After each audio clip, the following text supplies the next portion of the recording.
નર્મદા પરિક્રમા ઘણી બધી રીતે અલગ અલગ રીતે થાય છે.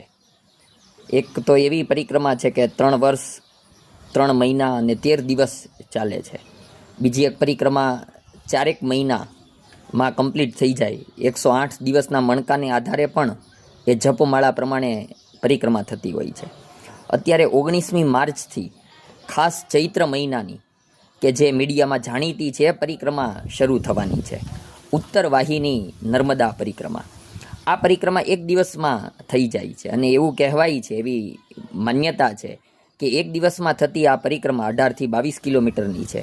તો તેમાં 3300 કિલોમીટરની જે સંપૂર્ણ નર્મદા પરિક્રમા છે તેનું પુણ્યનું ભાથું બંધાય છે. એટલા માટે આ પરિક્રમા જાણીતી છે. 19મી માર્ચથી 1 મહિના સુધી, ચૈત્ર મહિનામાં 1 મહિના સુધી આ પરિક્રમા ચાલે છે અને અંદાજે 15 લાખ જેટલા વ્યક્તિઓ ભાગ લેતા હોય છે. નર્મદા જિલ્લાના એ રામપુરાથી તિલકવાડા સુધીનો જે વિસ્તાર છે તેમાં 18થી 22 કિલોમીટરની આ પરિક્રમા છે. નર્મદા મૈયા